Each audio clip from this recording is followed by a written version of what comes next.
This is Queen of the Desert. It's a 4-foot by 4-foot oil painting with wood carving and charcoal on birch panel.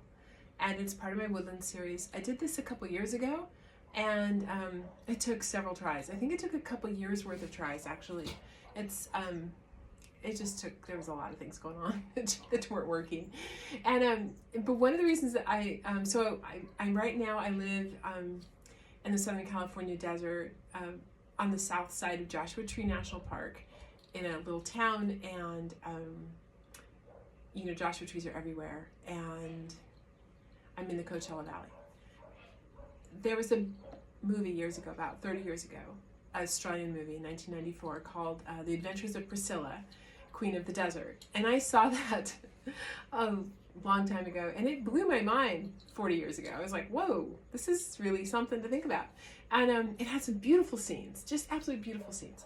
And so this painting is nothing like that movie, because it's a very sparkly movie. And this painting is not at all sparkly. It's layers of oil paint and drawing in more layers. And it's a bighorn sheep, which I've seen when I've gone hiking in the desert. They're immensely strong.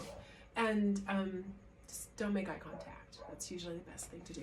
And then roadrunners, which are all over my garden eating my lizards. They think they're their lizards, but they're my lizards.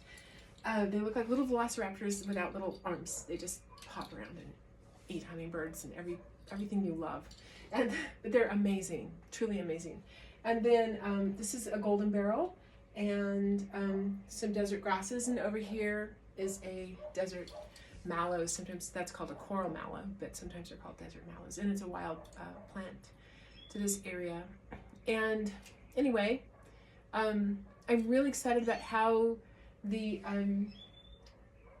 how it worked out to handle the sky and the Joshua tree spines. Joshua tree is a kind of yucca, and handling the spines and making it look loose and free and not all tight-assed and, you know, double-lot brush type of thing.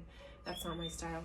And I really, the scratching and well, let me see if I can, never mind, I'm not gonna move the video. You can look at the photos. But anyway, that was the hardest part for me. And then big splashes of color that would come across, and then I'd relayer again. And I like how this worked out. The Queen of the Desert is shielding the plants and bringing them together in a community.